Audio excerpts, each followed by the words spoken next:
All right. So this is a presentation that I've wanted to do for about a year now. I'm glad I'm finally getting around to doing it. So yeah, let's just get into it. I wanted to start by mentioning some of Joe Rogan's sponsors. This is going to be the theme of this presentation: is the corporate and cultural agendas that Joe Rogan is involved in. Now, this is the type of information that's not fun to research yourself. It's just better if someone presents it. So that's what I'm going to be doing. If you haven't yet, check out the work of Jan Irvin.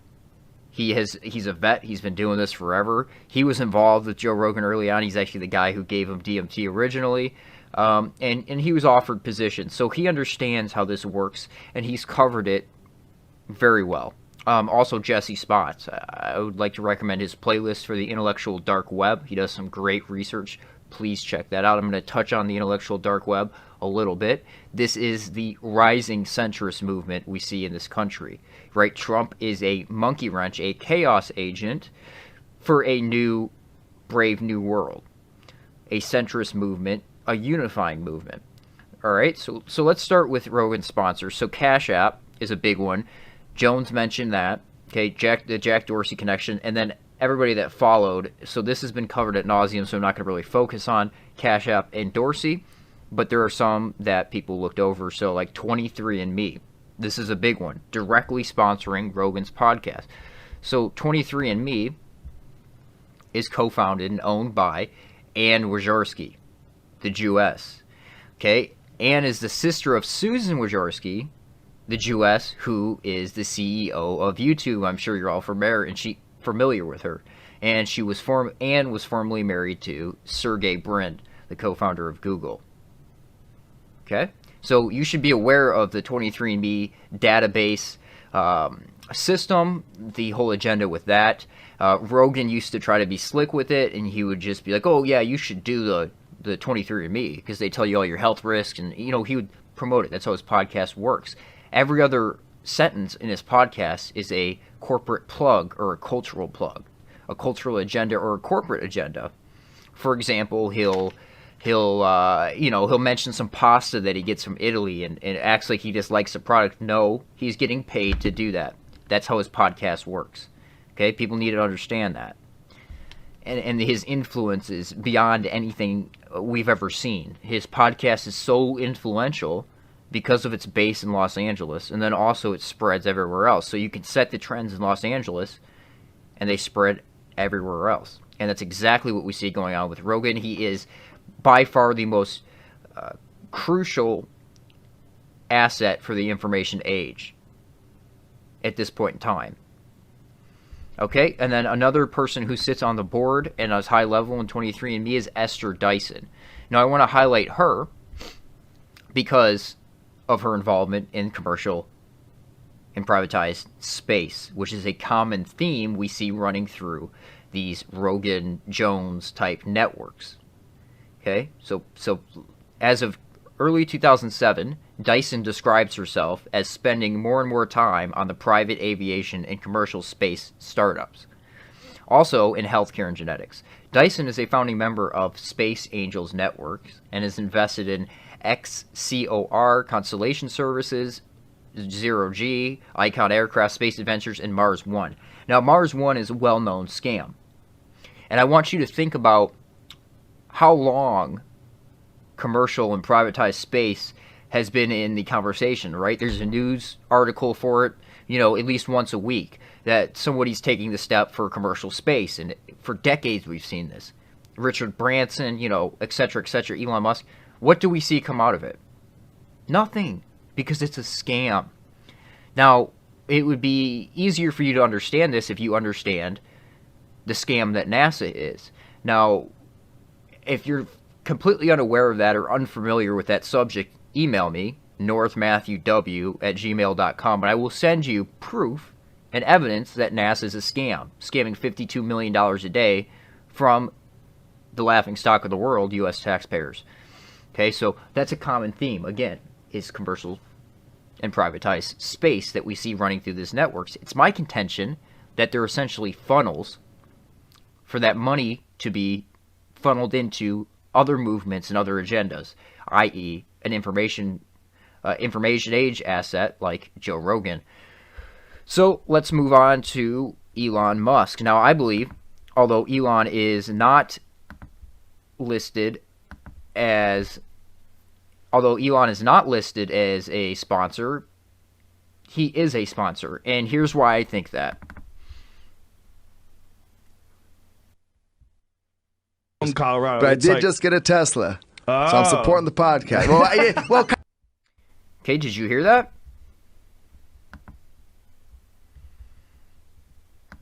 Okay, he said, I did just in Colorado, but I did just get a Tesla, so I'm supporting the podcast. I did just get a Tesla, so I'm supporting the podcast. How does that follow? Buying a Tesla supports Joe Rogan's podcast. Is Elon Musk subsidizing Rogan's podcast for an agenda? For propaganda purposes? Absolutely. Absolutely. And we saw this demonstrated with the securing funded, when Elon smoked the blunt, when he hit the backwood on Rogan's podcast. That was them manipulating stock prices. That was completely fake. And there were plenty of YouTube videos that I posted in my community section, articles, but they all got scrubbed because Rogan has that much access and influence. They all got scrubbed. So a lot of people don't understand that when Elon Musk tweets funding secure at 420, and then he gets up there and puffs on the blunt, that was them manipulating stock prices. Provably them manipulating stock prices. That's what was going on there. That was fake. Joe Rogan's podcast is the realest fake thing you'll ever see. It's very scripted, it's very corporatized, and there's an agenda behind almost everything he does on that podcast. But it seems organic, but it's not. It's not. He'll also do things like, oh, what's that square state? How do they end up with a perfectly square state, acting like he doesn't know what Wyoming is? He's been to Wyoming. He understands what Wyoming is. He knows what that state is. But he acts like he doesn't for that interaction with his audience. So his audience could be like, oh, it's Wyoming, Joe, you idiot. He understands that. That interaction that he's getting with his audience is getting them engaged. It's that sophisticated. It's that controlled. He's looking for that engagement. Okay? And that's kind of a point that Jones made when he was on the podcast last time, which is a point I've been making for over a year now. And I have emails to prove that. But also, Joe Rogan with Elon Musk, the Neuralink, which he's been promoting, right? The brain lace. This is an agenda that he was promoting long before Elon Musk came out with the Neuralink. Now we're seeing this all over now. We're seeing brain chips, all this idea promoted everywhere. Where did it start? Who was the cultural change agent that originally started pushing this out into the collective unconscious, if you will? Well, Joe did. So let's listen to this from a recent podcast, 2019. That used to hang around. I think the cure is mind reading, and I think we're going to accept that cure. Because, Elon is working on some sort of neural link thing. That's the only way we'll know if someone's telling the truth. We're going to have it. I think it's good. We're going to accept it, and we're going to give in, and we're going to we're going to be able to. I'll take it another step further. I think they're going to create a universal language. I've been thinking about this a lot. I think there's going to be a universal language that probably is augmented reality, some augmented reality language of shapes or something, some kind of symbolism. Symbols. Something that we agree to. And we're probably not going to accept it because we're old. We're like, fuck this. Next generation. Our kids, maybe even our kids' kids. Our kids' kids are going to be the first people to adopt it, and then it's going to be universal worldwide. And with augmented reality and some sort of ability to interact with each other through bandwidth. I remember through bandwidth. Okay, so it's going to happen. You notice that. It's inevitable. No matter what, this is going to happen. You're going to accept it. So let's listen to this from 2014.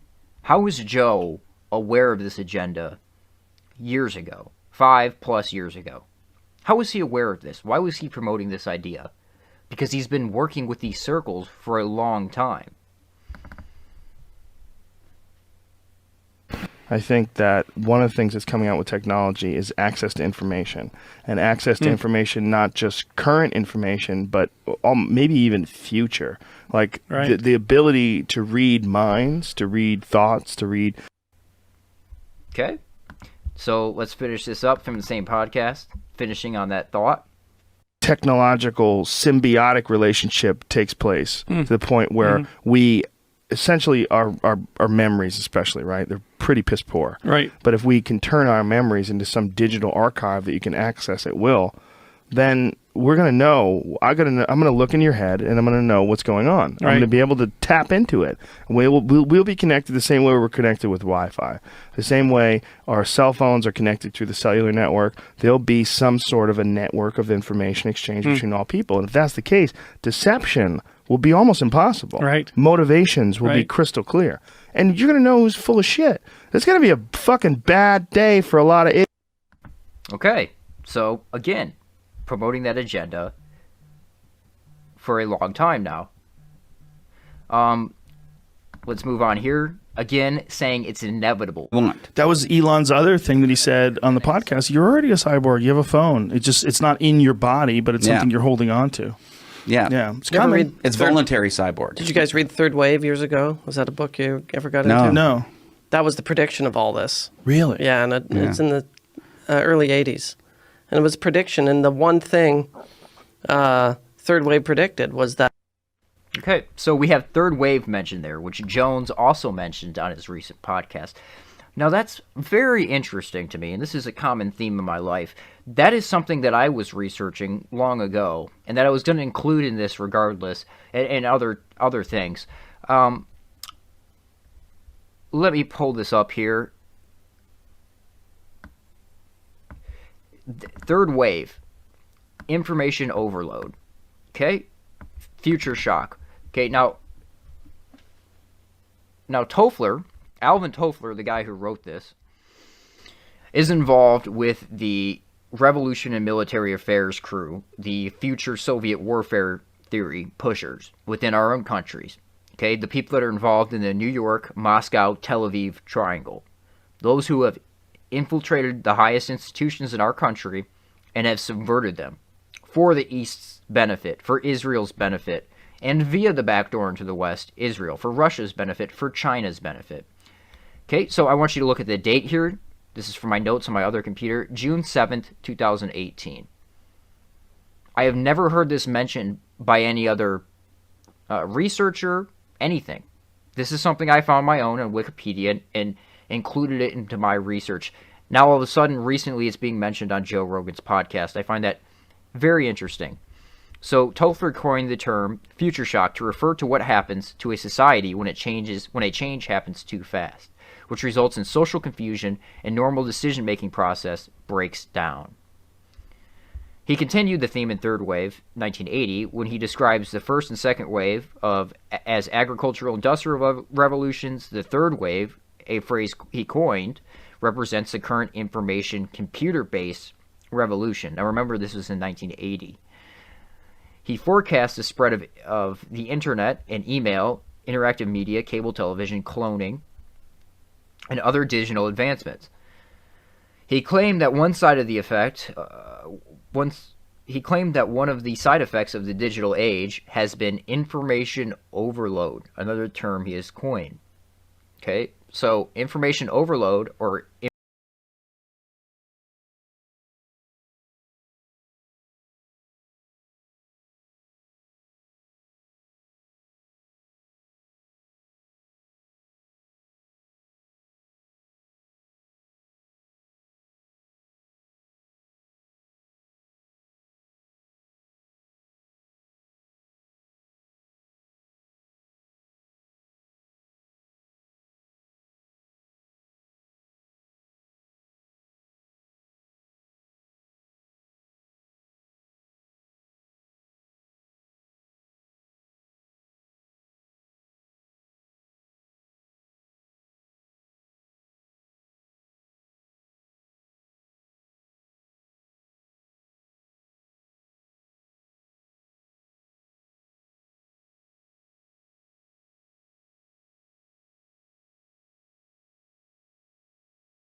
Example, Ted Malloch, total MI6.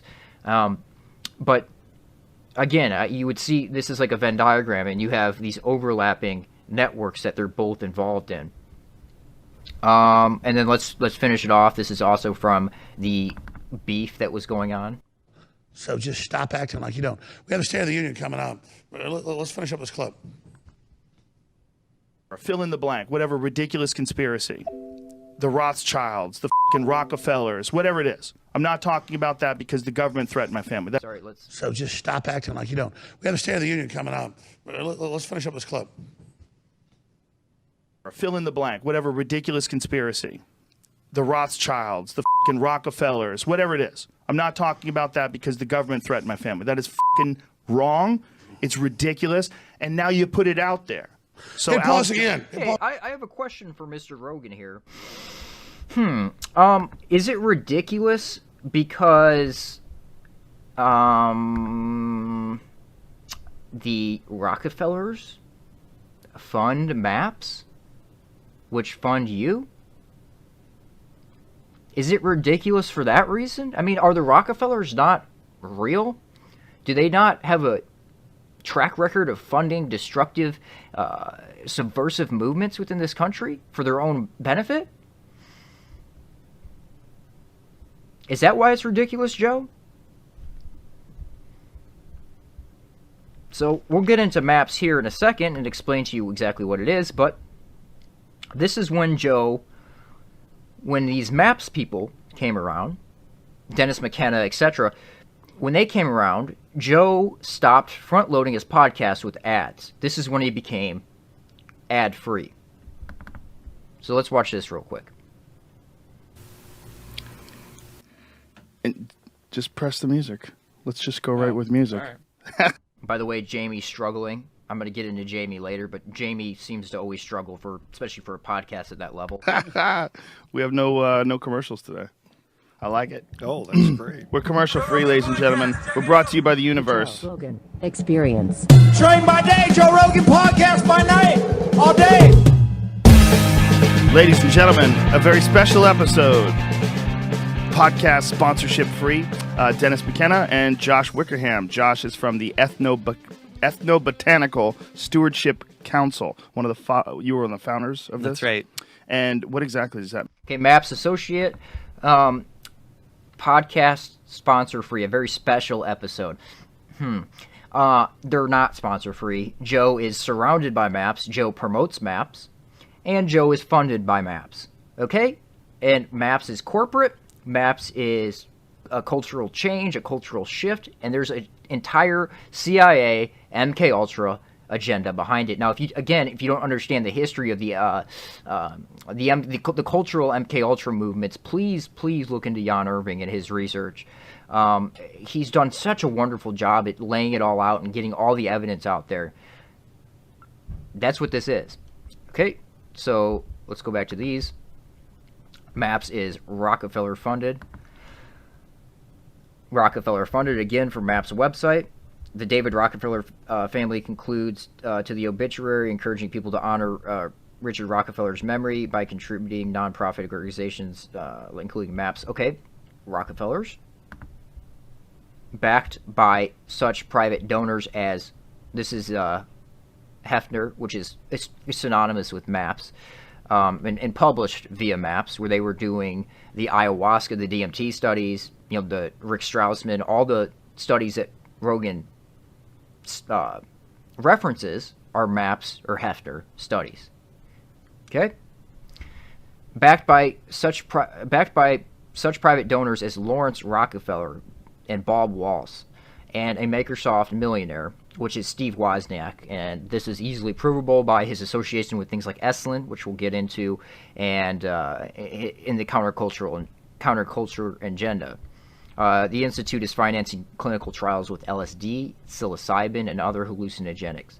Okay, and then they say to treat phobias, depression, excessive whatever, blah, blah, blah. That's just to get funding. There's other reasons and other agendas for this. So let me just state right now for those of you who don't understand my position on this. I have no issue with people doing being able to own whatever substance they want, to being able to ingest whatever substance they want, especially when it's a plant or a natural substance, I have no issue with that. People should be able to do that. Now, I start to have an issue with it when it's being used as a corporate tool, a tool of control, because that's what's going on here. I offer you plant-based medicines, alternatives, but it's a corporate tool. Now, there's more to that.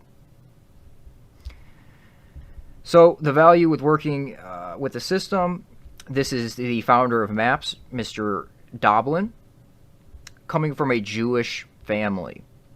Red flag. Now, again, this is another common thread, which, as to be expected, the Jewish influence in it, the Jewish ownership of it, the Jewish dictation of it.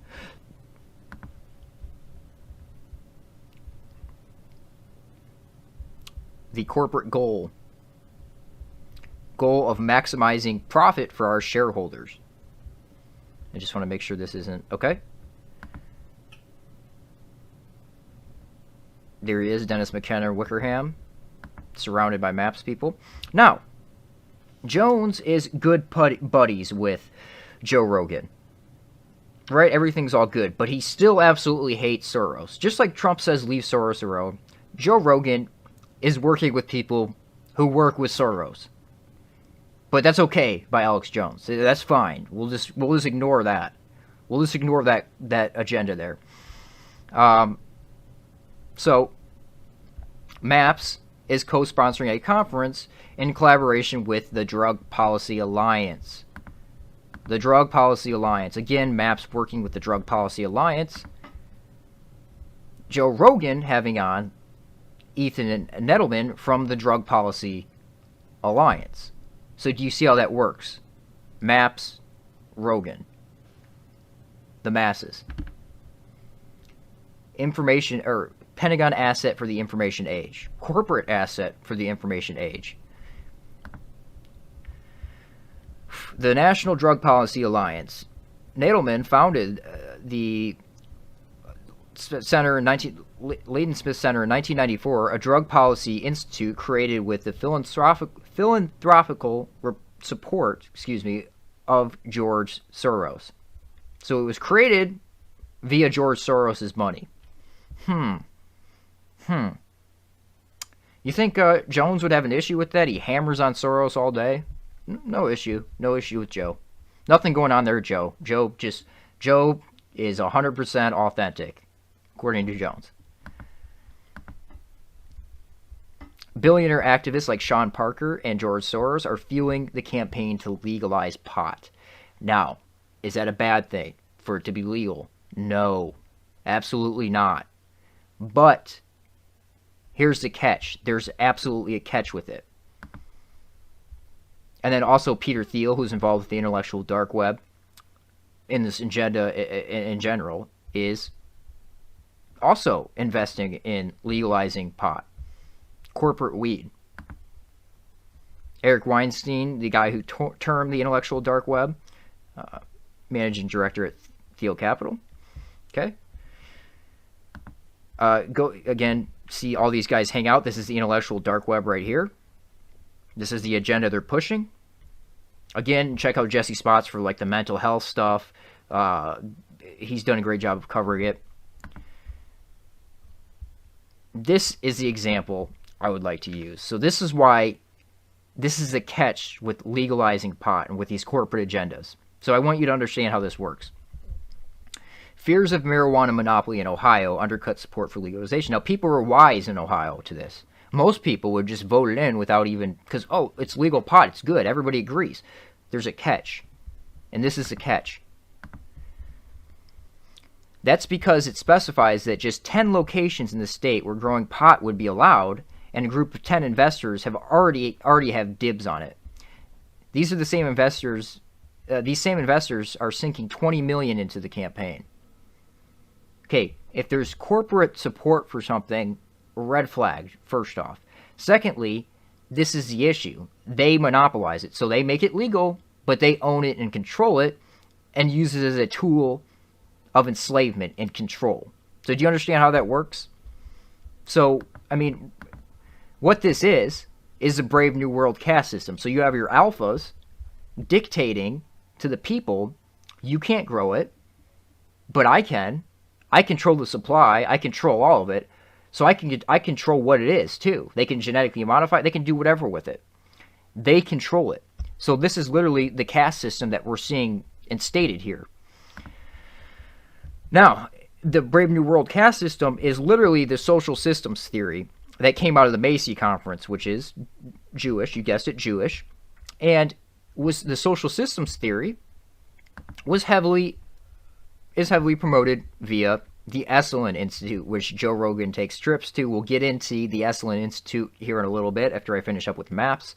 But I just want to mention this so you have a kind of an understanding of the corporate agenda and the corporate control, as well as the cultural control going on here.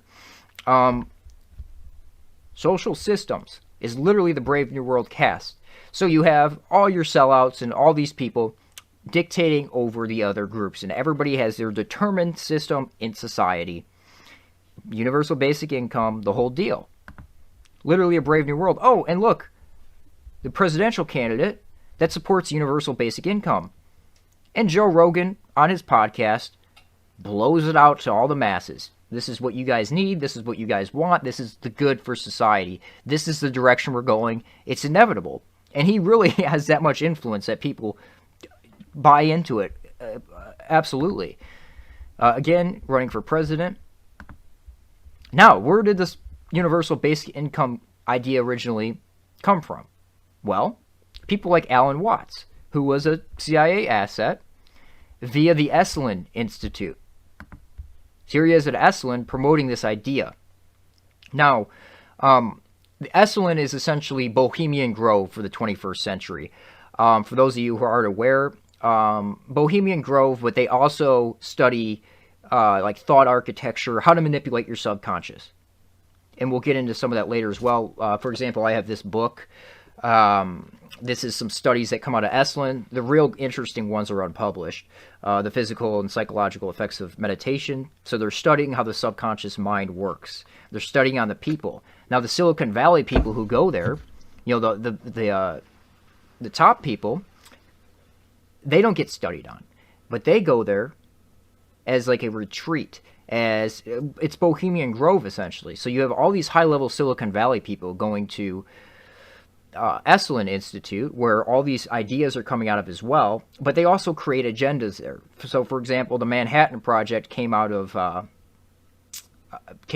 Bohemian Grove, originated at Bohemian Grove, and then ultimately was implemented. Same thing is going on in Esalen. It's just think of it in terms of Bohemian Grove for the 21st century. So again, you have someone like Timothy Leary or Richard Alpert, who from Harvard, you know, who became Ram Dass. And what they would do, you know, they would go to places like Esalen. And then this circle created a following of thousands of LSD veterans who were then deployed to proselytize for drugs for the masters, the secret masters agenda, the corporate and cultural agenda. That's what they're doing here. Okay? So it's kind of a similar concept with like Rogan and all of the Comedy Store clique. You know, Daddy Rogan, and everybody just grabs their ankles for Daddy Rogan because they're just riding that wave. They'll do anything for Joe. They'll get themselves involved in all kinds of illegal things, do everything for him because they're indebted to him. So it's just a similar concept here. Okay? So let's give you guys kind of a map's intro so you understand that the Rockefellers were funding it. There is a whole agenda going on there. And there still is. And we're living in it, and we're seeing the rise of it. So I want to read this for you guys. CIA maps after embalming the dead. In the new millennium, the New York Times, the Baltimore Sun, and other the Baltimore Sun and other large circulation daily newspaper highlighted research on psychedelics and ecstasy. Doctors at prestigious university medical schools produce studies promoting positive aspects of these drugs. These studies are often mentioned in an affiliated funding source, research group, the Multidisciplinary Association for Psychedelic Studies Incorporated, which is MAPS.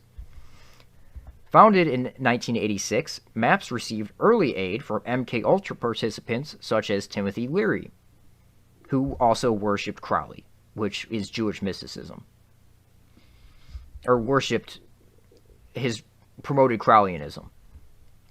The former CIA contracted inventor of LSD, Albert Hoffman, also donated to the funding of MAPS. The year before, the Food and Drug Administration had classified ecstasy as a Schedule I drug. This made ecstasy illegal, an addictive substance without clinical value. Rick Doblin, who is Jewish, founded MAPS. Doblin described his first acid trip, which reportedly led him to say he had been fortunate to be able to combine psychedelics with the pursuit of the American dream. The Reagan and Bush administration's IRS granted a 5013 tax-exempt charity status to Doblin's North Carolina-based MAPS. MAPS received large contributions from billionaires like George Soros. Okay, so anything Soros is involved in, is it going to be good? Even if it sounds good on the surface, like legalizing pot or anything like that, it sounds good on the surface, but there's always a catch to it. It's going to be used as a method of control and further enslavement. The multi-billionaire Prasker family and anonymous British Foundation. In the new millennium, MAPS listed major contributions from families and groups, including Prasker family, who had a net worth of tens of billions of dollars.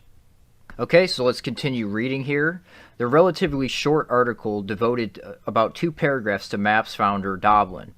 MAPS start during the Reagan-Bush presidential administration seemed no coincidence. In 1986, Vice President George H.W. Bush's aide, Oliver North, jump-started the Iran-Contra scandal involving the CIA and trafficking cocaine, which is a CIA CNP operation.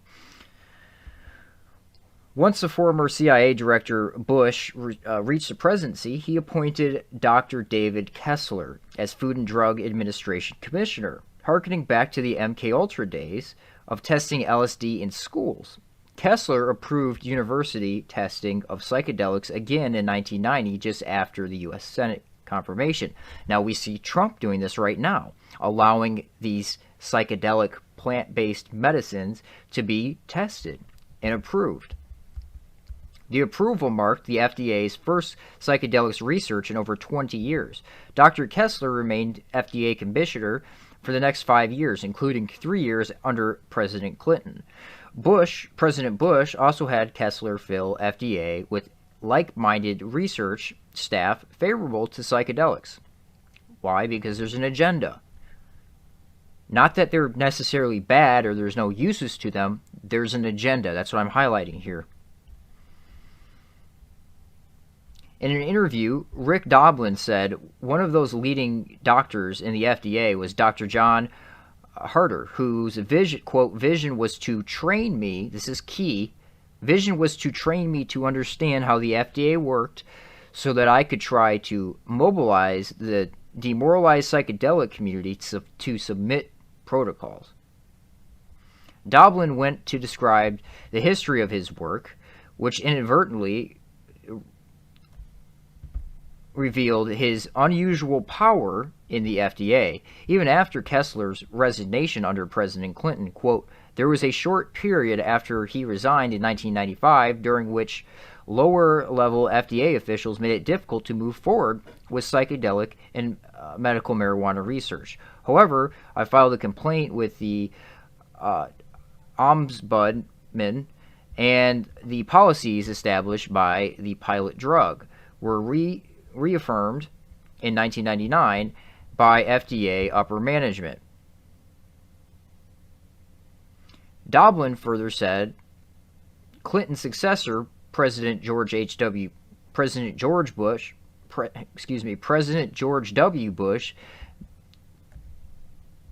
also picked an FDA commissioner, Dr. Jane Henney, who is supportive of psychedelic research. From 2000 to 2011, MAPS articles showed up in newspapers worldwide. With MAPS funding of Harvard and Johns Hopkins research, the idea of LSD and ecstasy having health benefits spread. The New York Times, Baltimore Sun, and other newspapers helped spread MAPS propaganda, further legitimizing the group. The strongest evidence, so CIA, MKUltra's 50 years of involvement. The strongest evidence of CIA continuing MKUltra was revealed in the November 2000 arrest of 55-year-old William Leonard Picard, deputy director of UCLA's Drug Policy Research Program, for running one of the nation's largest LSD laboratories. Drug enforcement agents would also eventually implicate Professor John Halpern and other psychedelic think tanks. The Hefner Research Institute, which had worked on many projects with MAPS, the DEA arrested Picard at the laboratory site, a decommissioned missile silo, which they actually weren't at that point. This is an interesting case. They were set up by a DEA double agent, Gordon Todd Skinner, and they weren't arrested at the site. They were leaving the site. They were packing it up and leaving. They never actually produced LSD there because they thought they were being set up. DEA agents had enough raw materials there to make over 15 million hits of acid. Comprehensive articles in the Rolling Stone and San Francisco Chronicle cite evidence suggesting that Halpern, Picard, and others were involved in continuing this MKUltra operation. This operation has links to the original MKUltra LSD laboratories and universities involved in MKUltra, top government officials, and LSD promoting think tanks. Okay, so an interesting MAPS connection. I wanted to finish with that drug trafficking story, that manufacturing of LSD story, because I believe there's a lot of that going on right now. As I said before, ask yourself, how are they able to give DMT out to people, just like the Grateful Dead used to give out LSD to people, illegally in this country with no issues? Because they're involved in higher level operations. They're involved in research programs, in MKUltra style research programs. So we have, again, Halpern was mentioned, who works with MAPS, to this day continues to work, or up until recently at least, with MAPS, and he was involved in illegally producing and selling drugs. Okay, so someone associated with MAPS was involved in the illegal drug trade. Put two and two together, that's exactly what's going on. We have these government-sanctioned and corporate-sanctioned research programs that are also involved in the illegal drug trade. Now, I want to play this. This is from my channel. I posted it a couple weeks ago. Let's give this clip a listen here. I'm just going to speed it up a little bit. So this is from 2017. So 2 years ago, I was talking about a comedy club, the Laugh Stop, where I suspected that they were selling drugs and then laundering it back through their club there, or possibly this money is being donated back to MAPS for further research and further growth of this agenda. So selling illegal drugs, and the money makes it back to the legalization process, etc. But this is interesting. Identify a little place in Austin, other cities in Texas, and will sell you drugs, and then they'll launder that money right back through their little club there. But that's a different show or video. So money laundering's a good thing to look out for. Now remember, this was never referenced. Nobody ever referenced this prior to me stating this. Then after I stated this, this Comedy Store clique began to reference the Laugh Stop. And it's great. Oh my Houston, God. Houston's great. Austin's great. Texas is the shit. Houston, I did an album in Houston. Austin, Did you do it at the Laugh Stop in River Oaks? Oh, yes. What a club that was. Yeah. I did an album. Is there. it there no more? No, it's now not. That was the building is still there. Yeah. What is it now?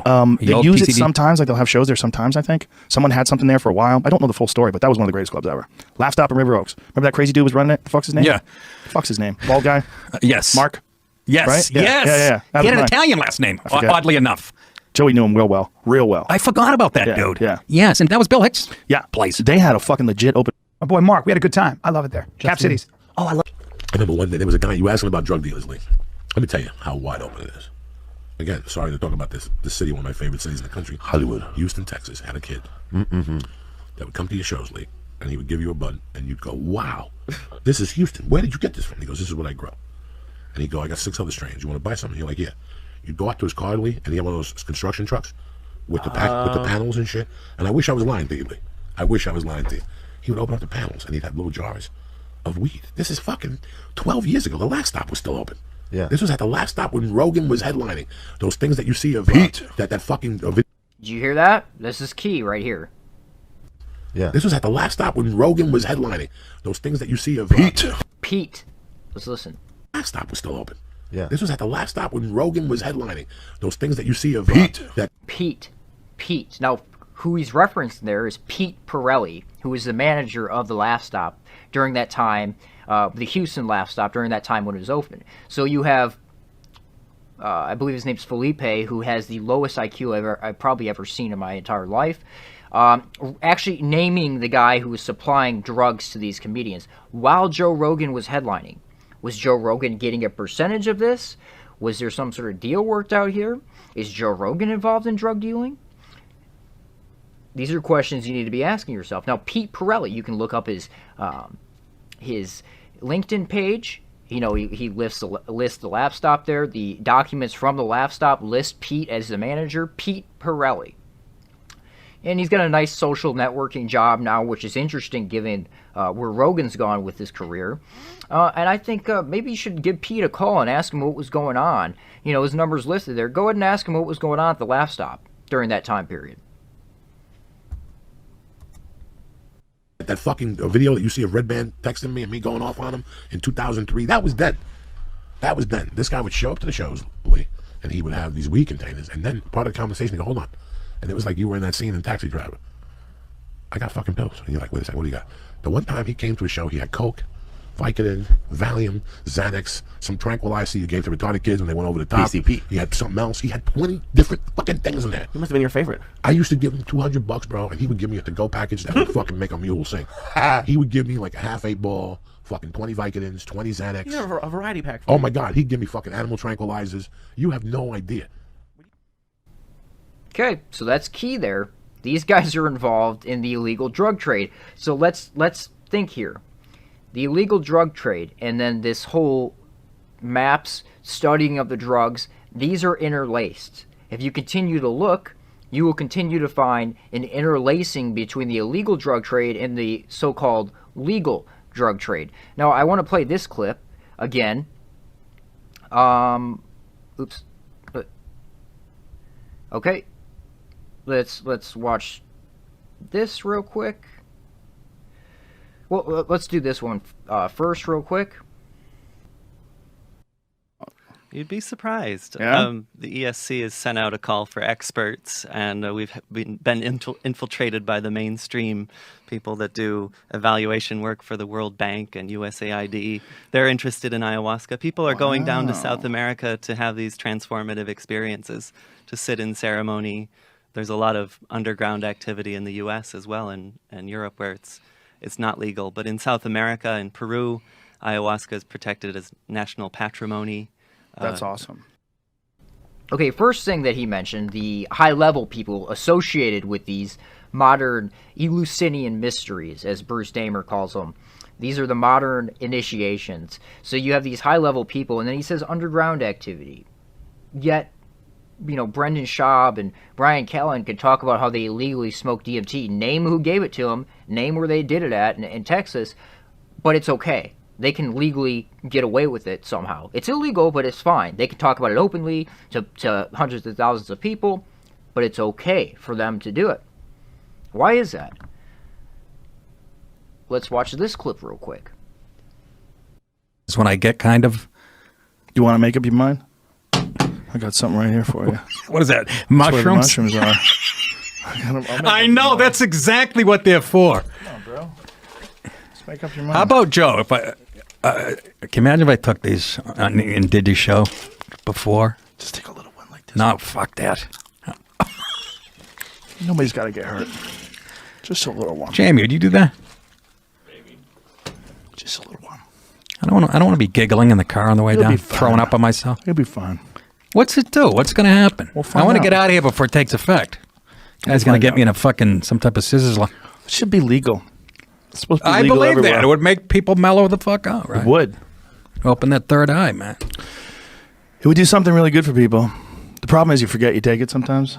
Like an hour and a half later, like, why am I so weak? Oh, okay. Yeah, I don't want to be that far in my own head. That's scary. Have you ever done the float tank?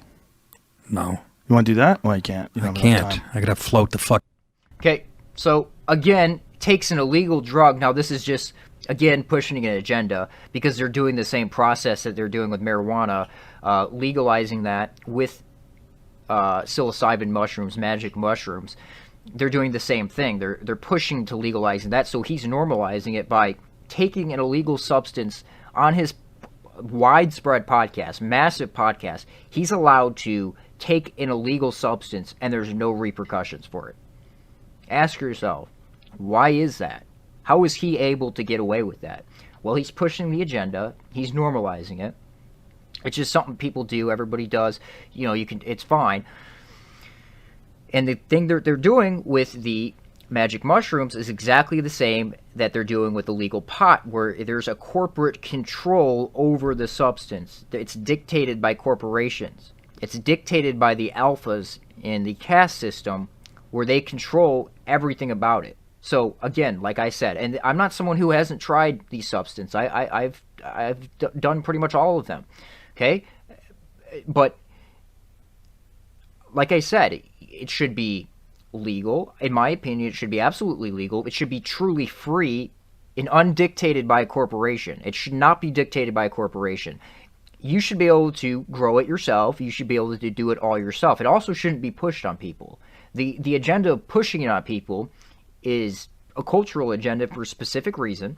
Secondly, it's a method of control. It sounds great because these are plants, these are funguses. They should be available to everybody. If someone chooses on their own will to take this substance, that should be fine. I have no issue with that. But when there's a corporate control over it, a corporate monopoly, that's an issue. When George Soros is investing hundreds of millions of dollars, when Peter Thiel is investing hundreds of millions of dollars, that should be a red flag for you. You should be aware of this, and you should understand that this is a method of control. This is a method of cultural change, and this is a method of enslavement. That's exactly what we're seeing going on here. So you're not allowed to grow them. Only the corporate masters, only the alphas can grow them. Oh, and this is another one. This might not... Tree snake is on the branch. But I want you to listen very carefully here. This is Bruce Damer. We'll get into him in a second. High-level DOD, direct Pentagon connection to Dennis McKenna. Now, it sounds like Joe Rogan does a bump of cocaine right here. I want you to listen for the bag, literally ruffling a bag. I want you to listen for the snort, and I want you to listen for the drip afterwards. And also in the context of what Bruce is talking about, where people are hiding their drug use, and it should be out in the open and free. Waiting for her, and she's getting high on all this sugar, because we still get high on sugar. Here we are drinking our coffees, right, with our sugar, and she's watching. Okay, drinking our coffees with our sugar, and he does a scooping motion. So, again, where's Rogan getting these drugs from? Is MAP supplying the drugs? Is Onnit supplying the drugs? Is the illegal drug trade and this legal study of drugs, is it all synonymous with each other? I believe it is. That, and that pattern of scales has evolved to mesmerize. Okay. Now, I'm not saying 100% that's what he did, but that's sure what it sounds like and looks like. Anyways, moving back to maps here.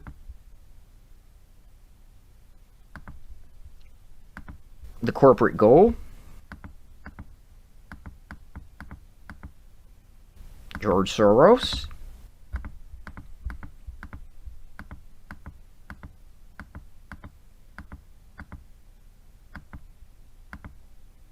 Oh, I forgot to mention, maps. Another common theme you're going to see through all this counterculture MK Ultra stuff is heavy involvement with the Soviet Union. Okay? There's a reason for that. If you watch that KGB defector, I can't. His name escapes me right now.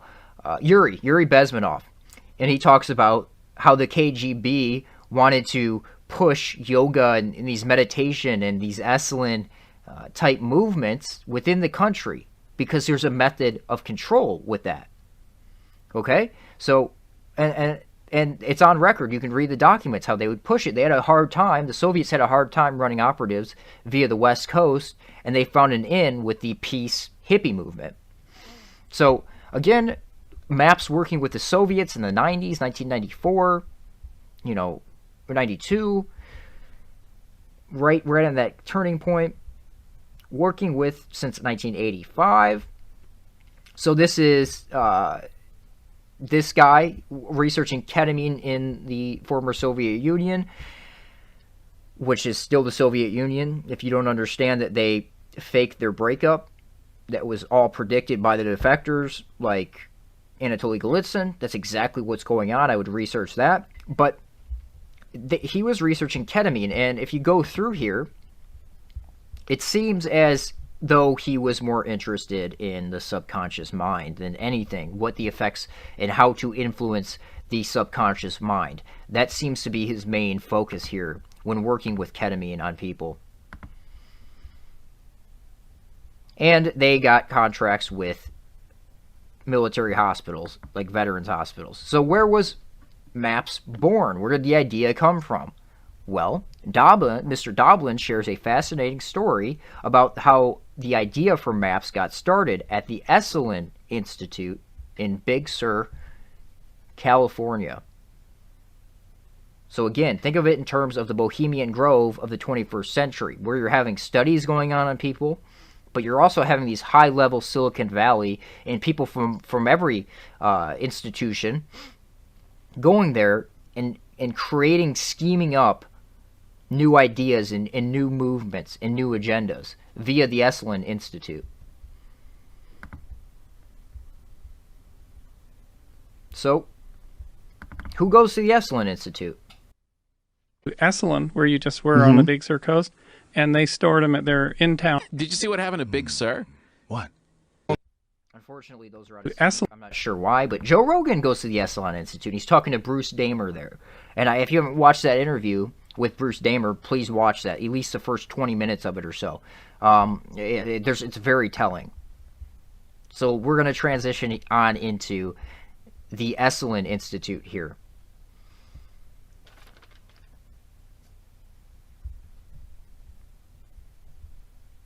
So, the Esalen Institute. Again, like I said, who visits the Esalen Institute? Who came out of the Esalen Institute?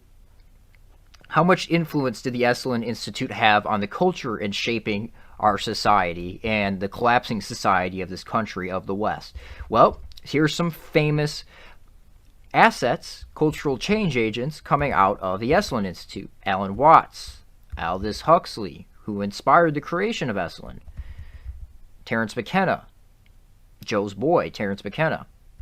Timothy Leary, Richard Alpert, Rick Doblin, Straussman, Robert Anton Wilson. Okay? All these assets coming from the Esalen Institute. Having their Soviet handlers at the Esalen Institute dictate to them what they talk about. Most of the agendas on Rogan's podcast are coming from the Esalen Institute. They're originally ideas stemming from the Esalen Institute, like I stated earlier with the Universal Basic Income. First created at the Esalen Institute, promoted via Alan Watts, now promoted via Joe Rogan's podcast, and we're seeing us pushed in that direction. So, the Esalen Institute. In 1962, Michael Murphy and Dick Pierce famously founded the Esalen Institute. Less well known is the fact that they founded this institute based on advice coming from an older generation of mentors, such as Aldous Huxley, the guy who wrote The Brave New World Blueprint, him and his brother Julian Huxley. Julian Huxley promoted the idea of chaos via political, economic, etc. landscape for a brave new world to rise out of it, a centrist movement. Now, I'm paraphrasing here. Actually, let me pull that up because this is important. His brother and Aldous was involved in the exact same agendas.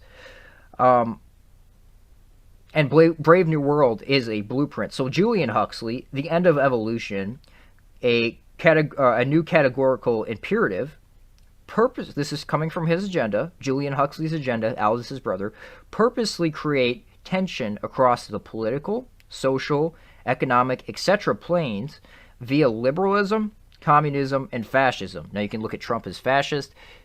That's what he's portrayed as. So a collective new humanity will emerge. A collective new humanity will emerge. Now remember this clip?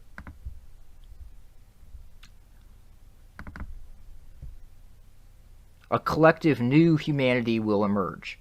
All this stems back to... Yeah, I'm hoping that having him in office is that the whole thing was such a clusterfuck and that so many people are so disturbed that it's going to make people more politically active and more aware of the consequences of having someone like that in office. Yeah, and actually, weirdly, unifying. Yeah. Because... Weirdly unifying. Okay, interesting. Mentors such as Aldous Huxley, Alan Watts, Joseph Campbell. Now, Campbell, if you are unaware of these people, which is understandable because this research is suppressed, they've kept Jan Irvin, who really dug all this stuff out and droned through documents and things to make this information available. This is a huge agenda that they don't want in the public domain. Go look at Jan Irvin's Logos Media. Go check out Logos Media. Read his articles over there, and please dive into his brain database. He has all the connections there. It is beautifully done. All the footnotes. You can spend months in the thing. This is an important agenda that is unfolding before us right now, with history going into the past and then continuing into the future.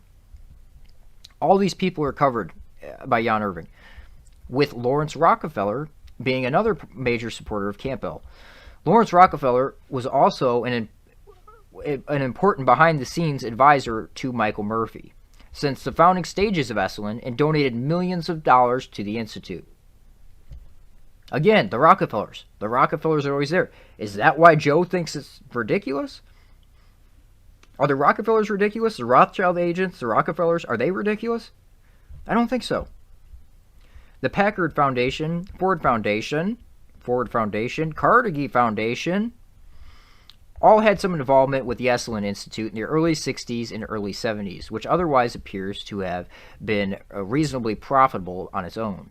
It would be clear what forces were behind the founding Esalen Institute. It should be clear what forces were behind the founding of the Esalen Institute, an institute we will get back to in a later chapter. Okay? It's all footnoted. Those are all the references. Again, Esalen Institute. The sensitivity training and, quote, sexual encounter programs of the most radical California groups, such as Esalen Institute and its many imitators, were all developed and implemented by Tavistock Institute psychologists.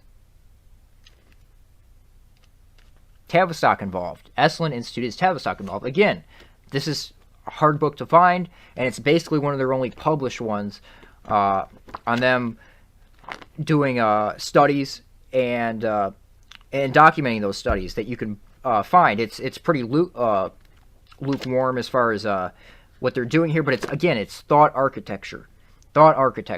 It's all about how to dictate the subconscious. Now, anybody can go to Esalen Institute if you pay, but you're going to be experimented on, and you're going to be an experiment essentially for future programs and future operations. Okay, so I want to read this article just so people have a better understanding of what the Esalen Institute was used for and how much the Soviet Union was involved in the Esalen Institute. I want to hopefully pull up. Okay, let me show you this real quick. This is from, I can't believe I'm drawing a blank on it. This is a book by, An End to Ordinary History is what it is. And it's all about the, the men who stare at goats type operations, which I'm going to get into later, which is involved with all this stuff, but it's really a smokescreen. It's about those operations, the CIA and the KGB, and their interest in it. Okay? So it was written by Dick Pierce, one of the founding members of Esalen, and it's heavily influenced by Esalen. It's supposedly based on truth. So this is in the beginning of the book. My thanks to Jim Hickman, whose understanding and love of the Soviet Union had informed all of us to work on this book. The Soviet Union was so heavily involved in Esalen, it makes your head spin. Okay, so this is a really good article to refer to, how a famed New Age retreat center helped end the Cold War. As far as understanding of the Soviet influence over Esalen and how much they really dictated that. I'm not going to read the whole article right now for this video. I'm going to do another video where I actually go through it because it's a long article. But I'm going to read some of the key points. Again, just so you have an understanding, the Soviet Union promoted its foreign policy through the World Peace Council and other front organizations. So the Soviets had a hard time running operations via the West Coast, and they found an in with the hippie movement, the drug culture, the hippie culture. This is a good way to infiltrate and subvert the West from within. That's exactly what they were trying to do, and what they're still trying to do, because the Soviet Union still exists to this day. You all should understand that. It was a synthetic breakup. The defectors predicted it. Anatoly Golitsyn predicted it to a T.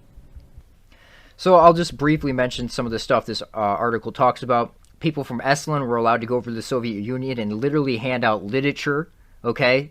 No issue. Americans in the Soviet Union just handing out literature. Red flag. They were doing things like helping Soviet engineers, giving Soviet engineers information on how to redirect rivers and stuff like that. Like literal treason was going on via the Esalen Institute. And they would bring KGB people in, and there was a lot of compromising going on there, because this is what goes on there. A bunch of naked people in the hot springs. A lot of stuff goes on at the Esalen Institute. So it's a great place to compromise people. And that's a lot of what's going on there. Similar to Bohemian Grove. So there's a lot of KGB agents there. That's all listed and documented. Again, a lot of the Esalen people, a big cover is the whole expanding your consciousness, telekinesis, psychic warfare. These are covers. These are smoke screens. These are smoke screens. And that's what they were using for their smoke screen to run these operations.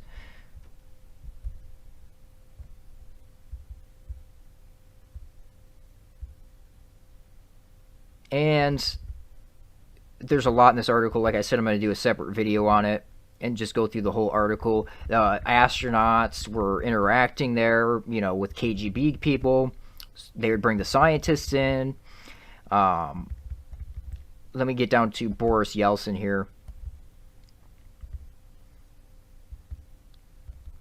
So Yeltsin came to America. This is before he was selected to be president. Came to America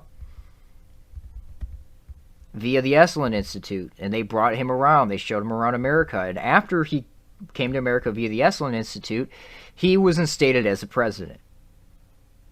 Okay? Esalen and Tavistock working together. This is Track 2 diplomacy. People involved, that's where that term comes from, Esalen. Track 2 diplomacy. The idea was to forge new lines of communication between Cold War powers by bringing some of the USSR's leading scientists and spiritualists to Esalen Institute to mix with their counterparts in the United States. Maybe we all have common goals. Sounds pretty treasonous to me. Sounds like they were setting up for a brave new world. It sounds like the Soviets had a lot of influence over our people, and they were trading information back and forth. That's how some of the folks from Stanford Research Institute in Silicon Valley, who would one day be responsible for funding and building the biggest technologies firms, met up with the Russian cosmonists. Now, this is all via Esalen Institute. They set up a series of events at Esalen's Big Sur campus. So you're having these these Silicon Valley people meet up with these Russian scientists.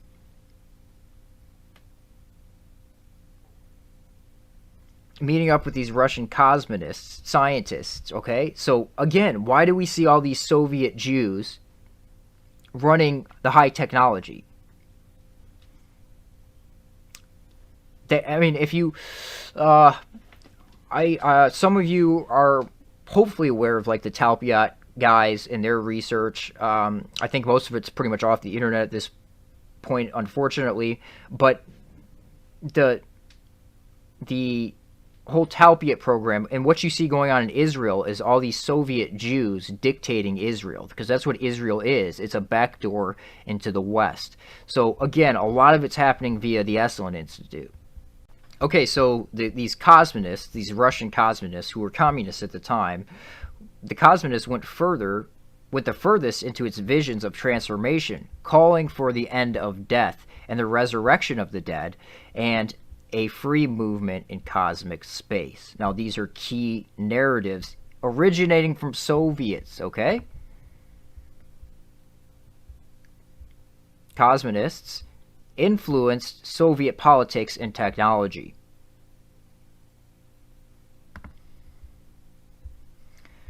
The cosmonists told Americans, LSD-taking spiritualists, that technology could give them a way to beat death. So these are the agendas originating out of Esalen. So I think you're starting to understand what's going on here. We're not being beaten by machines, but by a league of tech billionaires who have been taught to believe that humans are the problem and technology is the solution. We must become aware of their agenda and fight it if we're going to survive. Now that's a key quote. I want to play this clip here.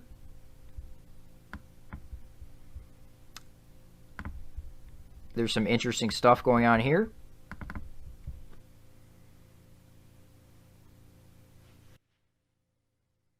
Rudolph II, supported. He funded these alchemists. Yes. And the initial project...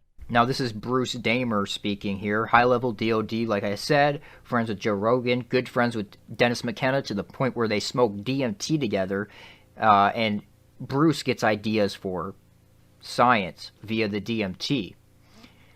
He works with NASA. He works with these think tanks. Actually, well, I'll play that in a minute. The project was not to turn lead into gold, but to animate. Rudolph II, supported. He funded these alchemists. Yes. And the initial project was not to turn lead into gold, but to animate matter from dead to alive. Yeah. And that's been a passion of mine for a long time, but it was... A passion of yours has been to bring the dead back to life. Or to... And so goes on. To bring the dead back to life. What did this clip say? What were the Soviet cosmonists interested in?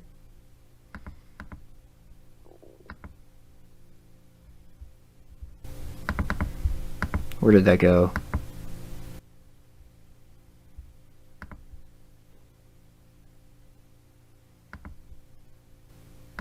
Where did that go?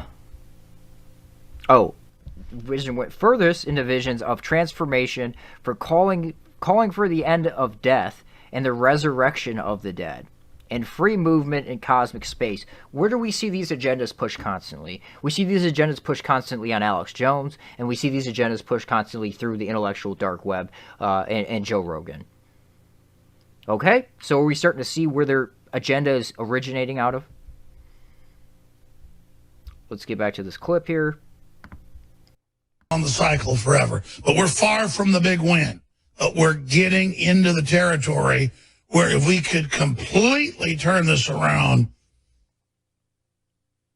we're going to the next level. Life extension, everything. It's really amazing. Sitting here on this planet with this incredible potential of space colonies and life extension and Unlimited cloning. Something like a soul or energy or consciousness or something like that. Yeah. Yes, a form, like an Aquinas form, right? But yes, I think that those are actually two different things in Judaism as well. Like the idea of Tichiyat HaMetim, which is the idea of resurrection of the dead, that's a different idea than what happens after you die, right? Tichiyat HaMetim is the idea that eventually the Messiah comes, that we'll all be resurrected back in our physical bodies at a certain point, which, you know, honestly, given the nature of how science is moving and the possibilities of cloning, is actually less crazy than it sounded probably a couple of thousand years ago. Yeah. I was born on Earth. I was the richest man on several planets by the age of 74. The first time... Now this is from a show which I believe is predictive programming, and it's all about transferring your consciousness into clones, which I think is the actual agenda. I think the whole concept, which is pushed by Esalen, is the idea that uploading your consciousness into this Hive computer is not the actual agenda. I think that is a false agenda, like what Elon Musk promotes. The real agenda is using clones and other things like that. Bruce Damer also agrees with me. He'll speak the real agenda. That's what he does best. He talks openly about these things. And so, again, I think this is really what's going on. When I died, I was 99. New technology transferred my consciousness to a new body. For 263 years, I sleeved into new bodies, living on in perfect health. A vault for your every memory, your every secret, immune to aging and disease. The body will decay, but your memories live on in someone else's body, your new sleeve. This is a critical step. It makes death itself only a memory. Sunday at the National Space Society's annual event. I'm talking about China's new Silk Road. This is key here as well. I'm going to skip over this for now because that's going to be the next thing I mention here. Economy. Actually, Elon Musk and Jeff Bezos, the two guys who can save us by opening a platinum highway in the sky. What does that mean? A platinum highway in the sky means a space economy. I foresaw in Brave New World, partly by these new techniques of propaganda. They will do it by bypassing the sort of rational side of man and appealing to his subconscious and his deeper emotions and his physiology even, and so making him actually love his slavery. I mean, I think this is the danger, that actually people may be in some ways happy under the new regime. So they love their slavery. First off, psychologically manipulated. Secondly, I'm offering you miracles. So you have your Peter Thiel types, your Elon Musk types offering you these miracles, these technologies, okay? Giving you this technology so you love them for it. And they use it as a method to control you, giving you these new plant-based psychedelic medicines, you know, that might actually have some benefits, but they're using it as a method of control. They're the ones dictating it. They're the ones using it against you. But they will be happy in a situation where they oughtn't to be happy. The fourth world. Now, this is an actual agenda, the fourth world, and this is exactly what we see going on here.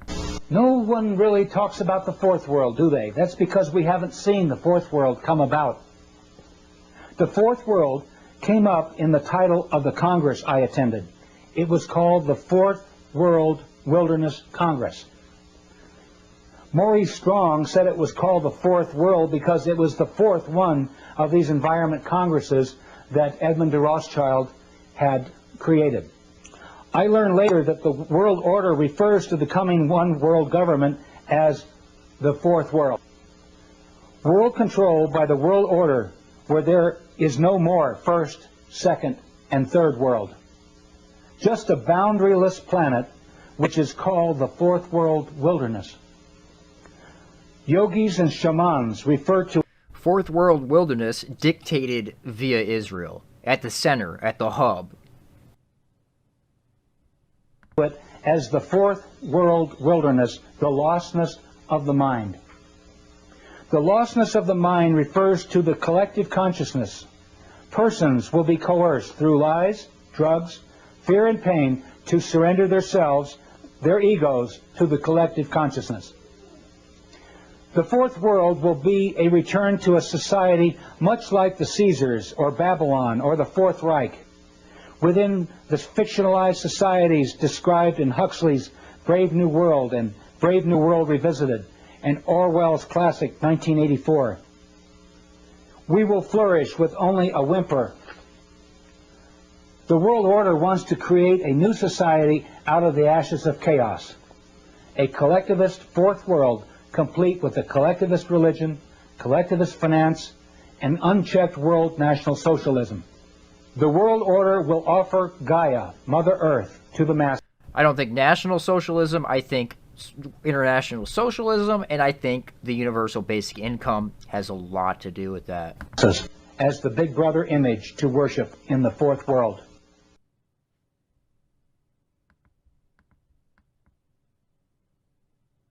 It was with, but you can hang small dose.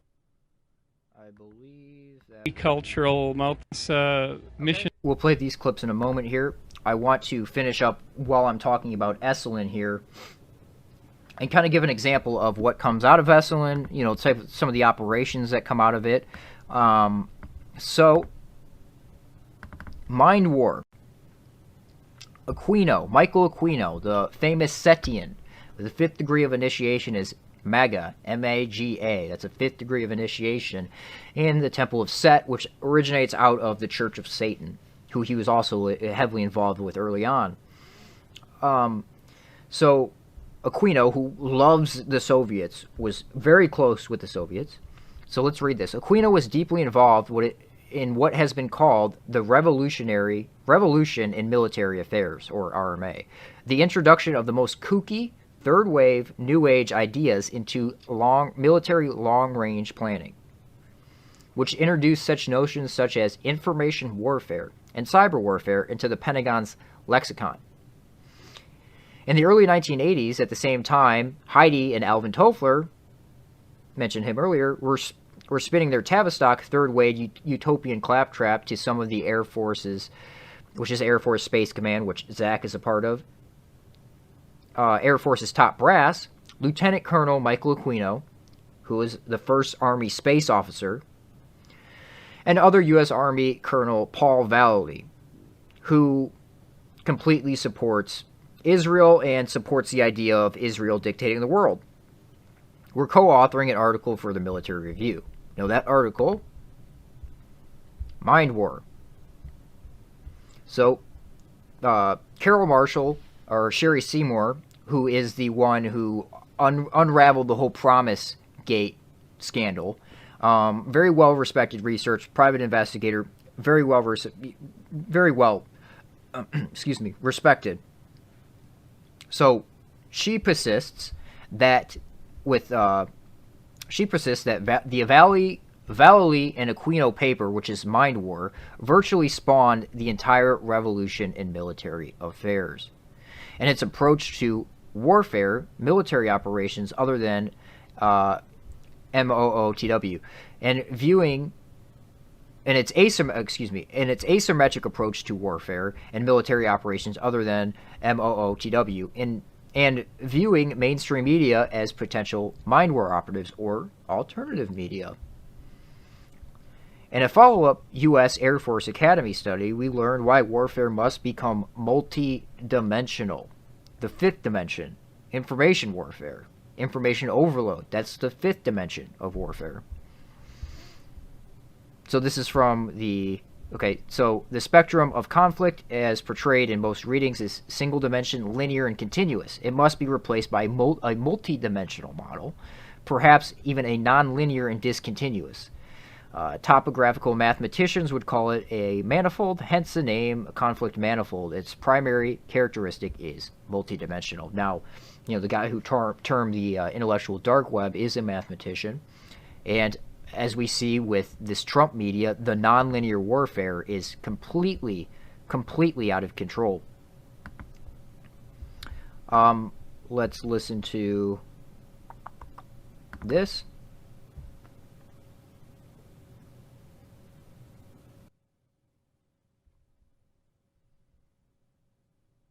It's almost like there's too many things happening for one person to pay attention to all of them. And if you're only focusing informational overload. Yes, Exactly. If you're only, but hold on, if you're only information overload, non-linear warfare. So Mind War, which originates out of Esalen, according to Michael Aquino. Let me see if I can, right here. This is where he admits it. He's admitted it a bunch of times, but this is a clip that you should go watch. It comes out of Esalen. Excuse me, I don't know what happened there. It comes out of Esalen, the Esalen Institute. It comes out of studies, unpublished papers called the Transformation Project, where according to him, they were studying thought architecture, or how to manipulate the subconscious mind, how to dictate the subconscious mind, where 95% of your thought process, that's a conservative number, 95% of your thought process takes place.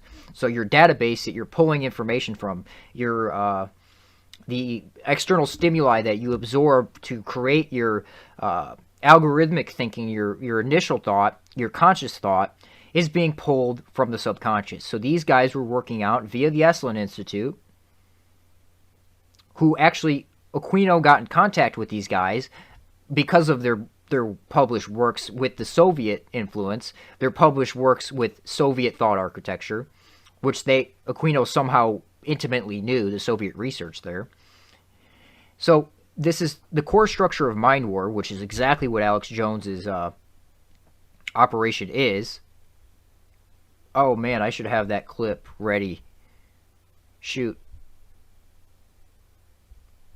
I'll insert it in here. Spygate.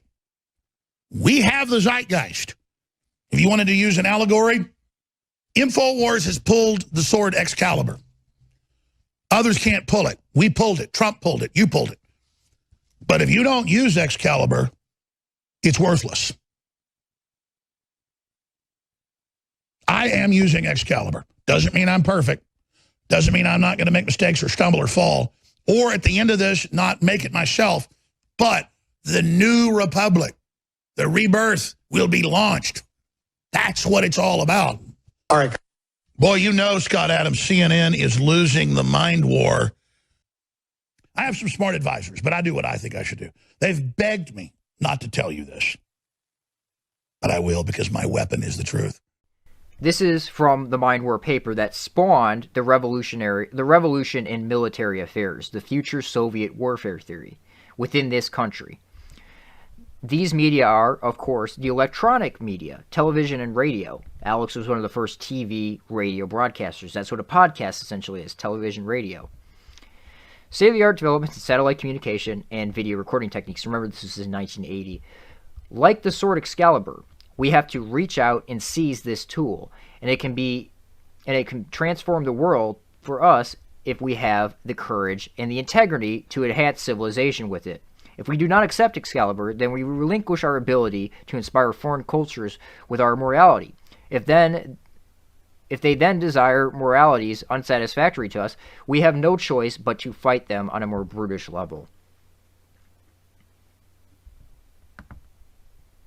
So I'm not sure why I don't have the rest of it in there, but anyway, the core structure of Mind War is this and weaponizing truth.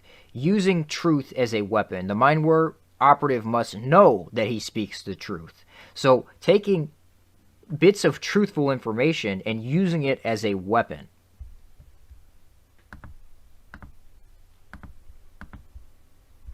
And our boy Bruce Damer knows all about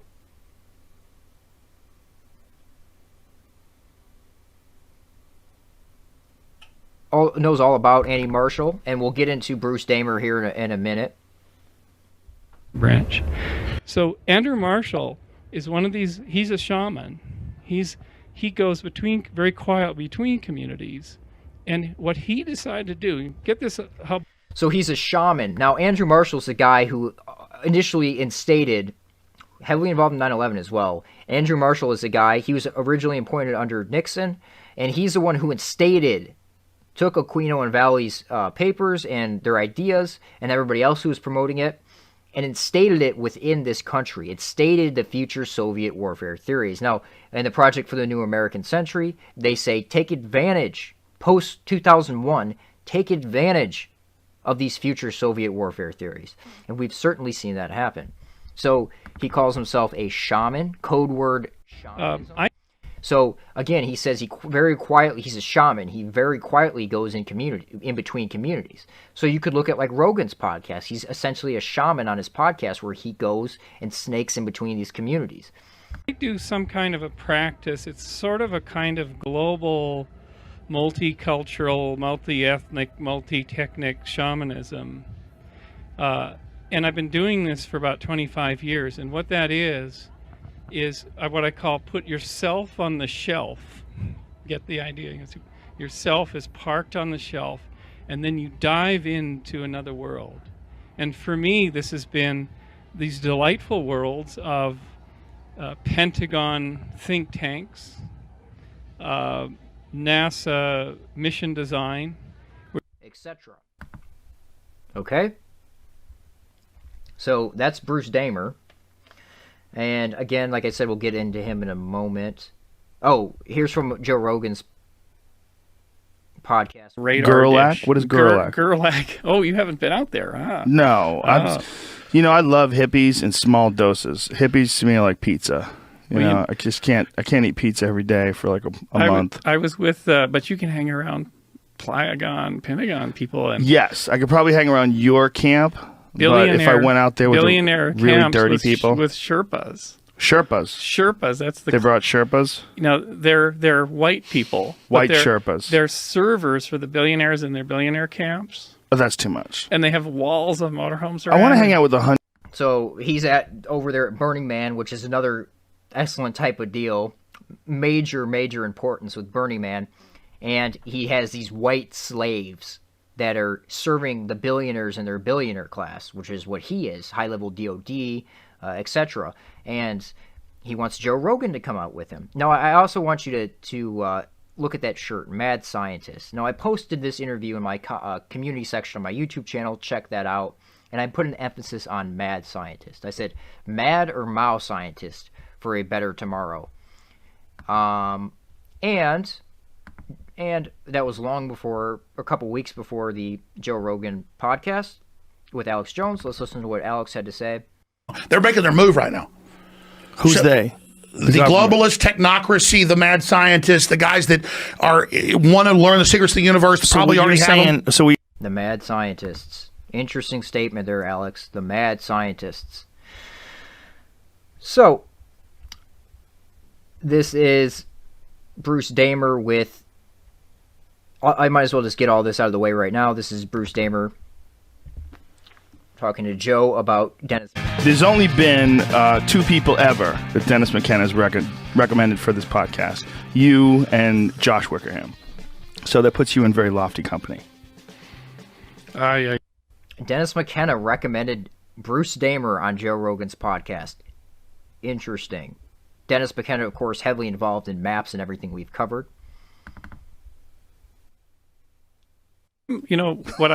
Here's a secret that I'll tell you on air. Oh, well, it won't be a secret. It won't be a secret. Might want to mime it. So Dennis hasn't been to Burning Man. Dennis McKenna. Good. Me and him, same page. So Two old guys who don't want to party with young kids. So I told him to tell you that Dennis would only go to Burning Man if you went. Oh, did you do it the opposite way? I did the playing us opposite against way. each other? There you go. Yeah, that doesn't work with me, but thanks. That's sweet. So Gerlach is I would go anywhere with him, though. Honestly. You go anywhere with Dennis. Yeah, I really would go with him, just to talk to him for days. Yeah, he's amazing. The world's most amazing. Okay, and then also I wanted to point out there, that was total LA vibes by Rogan there. I mean, complete LA. Like, oh, thanks, that was sweet. Like, okay, Joe. Anyway, I want to wrap this up or move on to some of the Pentagon connections with Joe and his whole operation here quickly, because I was talking about Jones and Mind War and stuff like that. This is interesting. Doom, this is just an interesting connection. Doom was created by the military, initially funded by the U.S. Marine Corps, to train people how to kill other human beings. This is all admitted. You can read articles about it. And who was a major proponent of promoting Doom? Joe Rogan. They also made the video game Quake, which he still promotes. And Alex Jones promotes Doom as well. So Doom, this is actually one of the most iconic images from when I was younger. I used to see this picture everywhere, and there's the Doom in the background. And there's Alex Jones promoting Doom, wearing the wristband. So it's like this game created by military intelligence is given to these information age assets to spread to the public. Just like other information and other agendas are given them to spread to the public. Again, Doom. Okay, so I want to move on into Joe Rogan's producer here real quick. And Joe Rogan's producer, Jamie, is pretty self-explanatory to me, or at least should be. Now, I want you to ask yourself this question. Joe Rogan has one of the highest level podcast out there, and he has a producer that struggles. He's not a very good producer. He's not horrible. He's better than I would be, but he struggles to produce his show. He's always having issues. There's always technical issues. Ask yourself, why would Joe keep someone like that who can't run the show properly at his level? Why is that? Well, first I want to show you this. And I've talked to a lot of people in law enforcement, military. So Joe hangs out with a lot of people in law enforcement and military. Now, this is an interesting story Jamie told on the podcast. Yeah, a friend of my dad in the 80s, he was on his way, I believe, to Beirut, and he was being tracked. He found out once he got back, he met Ronald Reagan, and when he met President Reagan, he said, "It's nice to meet you. We've been following you." And he's like, "Excuse me? Been following me?" He's like, "Yeah, we found out there was like a threat after you." He's like, "I think you fainted on the spot or something like that." Whoa, he had no idea. There was a threat. Yeah. He was just going to deliver hot dogs. His name was Hot Dog Harry. He was trying to help the troops and stuff. What was the threat? They were trying to kill him. Jesus Yeah, Christ, at one for delivering point, hot Yeah, dogs? at one point a car pulled up next to him, and a guy with a gun had it like right up to his head, and the cab driver thankfully knew what was happening and like took off, and he didn't die. But, Why were they going to kill him just for delivering hot I dogs? don't remember the exact situation. Like they weren't happy he was over there trying to help. So Hot Dog Harry sounds like an intelligence asset to me. And I think that's exactly what he was. For example, let me do this first. Okay, so you should watch this on your own. I'm not going to play the whole clip here. But Operation America Loves You was where they were delivering hot dogs in Beirut, and Hot Dog Harry was involved there with Jamie's dad, Michael Vernon, who we'll get into here in a minute. So, book says Israel could have prevented 1983 barracks bombing with AM Spybook Pan. Okay, so, or in Lebanon, excuse me, Hot Dog Harry was there a week before this massive casualty of Marines blown up. And Israel could have prevented it. Now, this is the same story over and over again. Israel sets up our American troops to die for their benefit. And you're trying to tell me Hot Dog Harry was there a week before just delivering hot dogs, and people were trying to kill him and everything just for delivering hot dogs? Doesn't make sense. Sounds like an intelligence asset. Sounds like a Mossad asset to me. So, let's go to Hot Dog Harry here. Let me show you Hot Dog Harry first. So let me show you a picture here of Hot Dog Harry, Jamie's dad's friend, best friend. Here he is. And, of course, he's Jewish. And there he is rocking the CCCP, Soviet Union shirt. He also spent time in the Soviet Union as well. And you're trying to tell me he's not a Mossad asset? I mean, give me a break. So this is from Jamie's dad's book about Hot Dog Harry. So he was Barbara Streisand. This is before she was famous. He was he used to sell sewing machines, and he was going to repo her sewing machine, and she asked him if he's Jewish, and he said, "Of course, yes." Harry asked, "Harry, work with me here. I won't let you down." And of course, he worked with her. Today we know her as Miss James Brolin. That's right, the movie star, the legendary singer and producer, Miss Barbara Streisand. So, of course, he's Jewish, and he's working with other Jews. That just shows you how they operate. He met famous people like Trumpman Capote and Tennessee Williams when he was younger. A Jewish lawyer could help. Being a good Jew, that's what you do. He helped a Jewish lawyer get out of Havana, who helped him. And this was an interesting quote. Harry's life is blessed to have the right people come into it at just the right times. Now that is because he's Jewish, and that's how it works for Jews. They help each other out. It's that simple. And one more quote from Michael Vernon's book, Jamie's Dad, about Hot Dog Harry.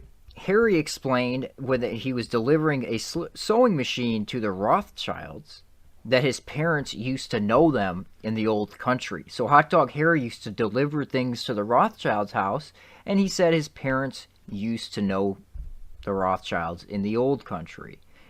Interesting connection, Hot Dog Harry. Interesting connection. So let's just go through some of these pictures. This is from Jamie's dad's Facebook. So just to prove that it's his dad. Military family. Military family. Salute to my class, 1576, Battalion 2, Naz, Pensacola. That's his class. He is Navy. Michael Vernon, his father is Navy, and his base that he came out of specializes in information warfare. That's very interesting. And then Michael went on to create a radio station. There is the radio station.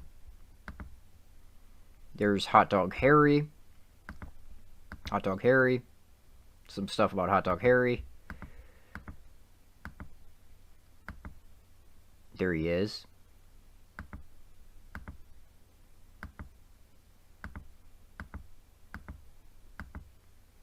There he is again. Military family. Jamie. Tagged him in it.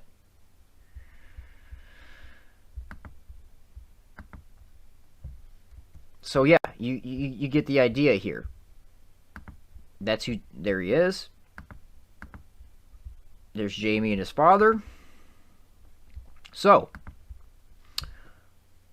my question is, why does Rogan keep Jamie? Why is Jamie still producing the Joe Rogan podcast if he's not that good? Well, it's very simple. He comes from a military family. It's because of his military pedigree. Joe Rogan's podcast is an operation. It's not what you think it is. It's not organic. I had mentioned Bruce Damer before. And this is a very important, interesting connection. Now, this is a book from Howard Bloom, who is one of those intellectual dark web types. He hangs out with the same circles, and he's also involved in the counterculture. He claims that he is the one who actually started it. So let me play this clip real quick in reference to Howard Bloom. This is very important. This is a very important deception that these people are involved in.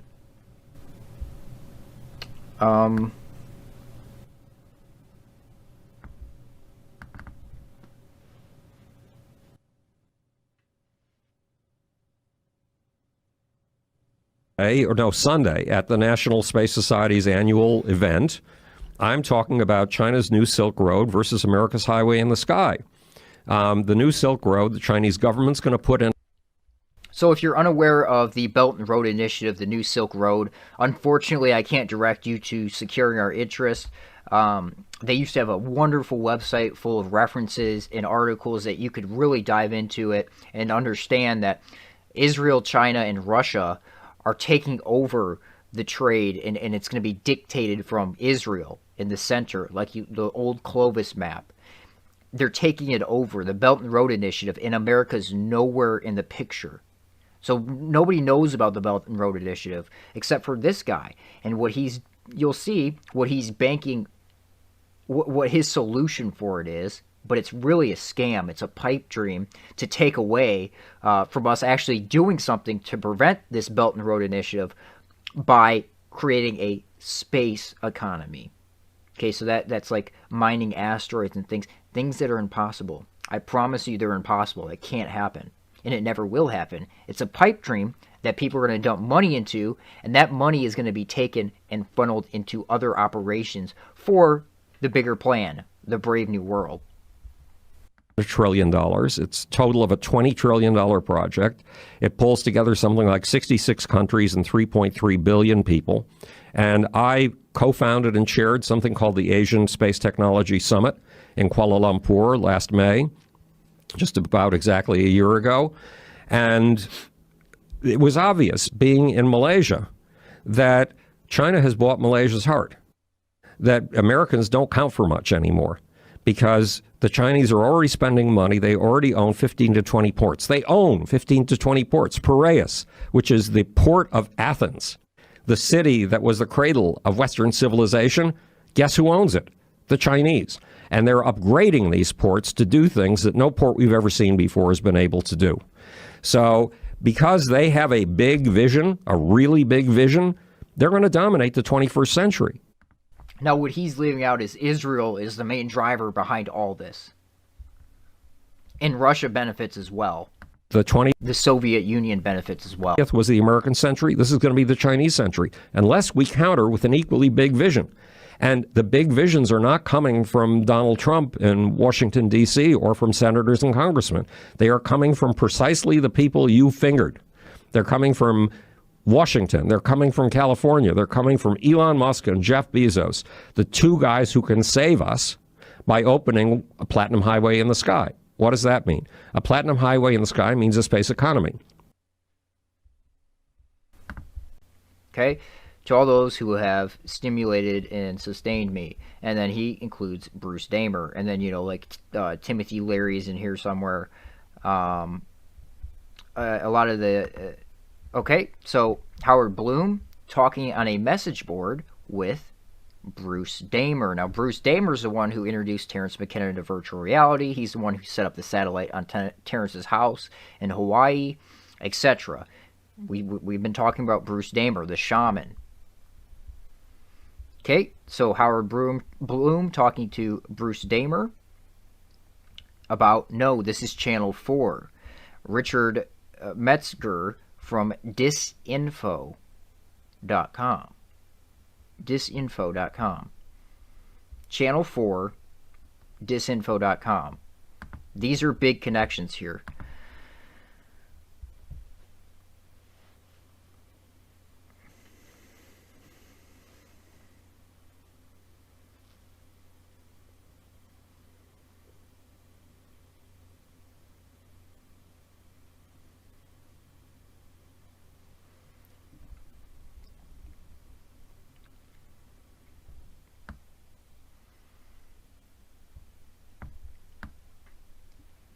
So, this is Disinformation, the company. That logo is actually interesting in itself.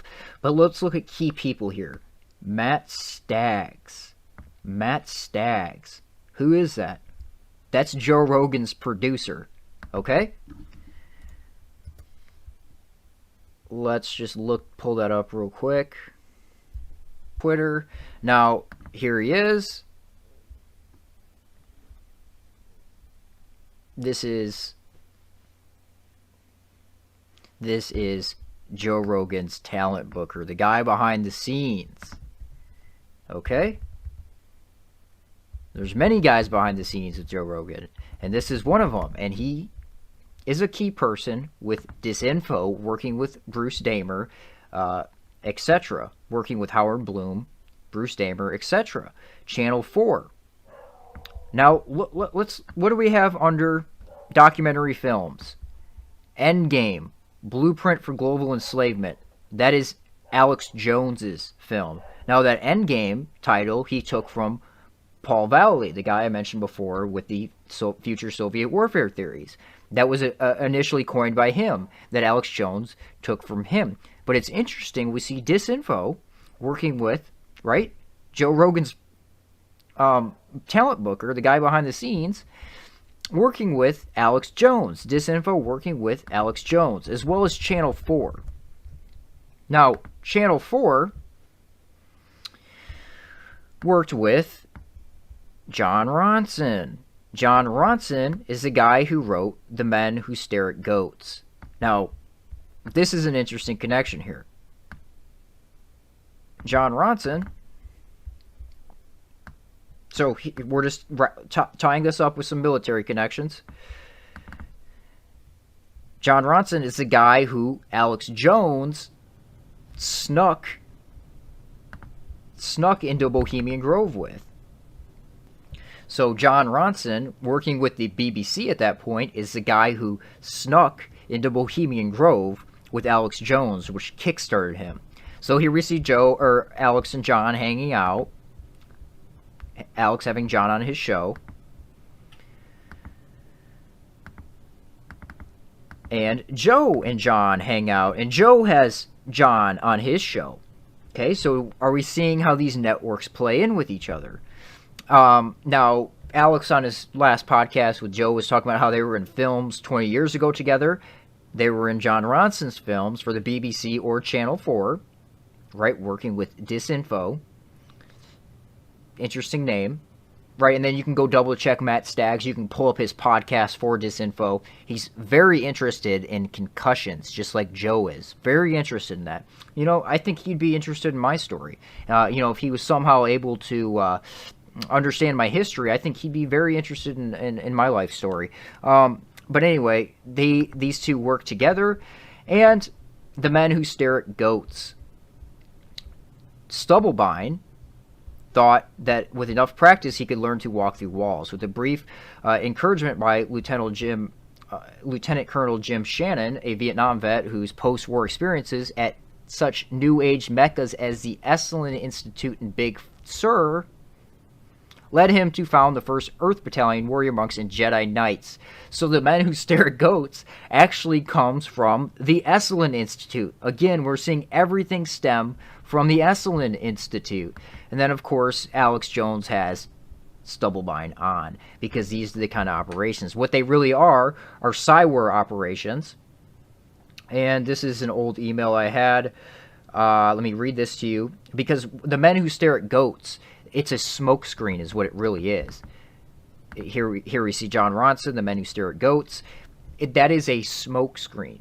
Okay, it has nothing to do with army guys staring at goats to try to kill them. It's all about subconscious research. So,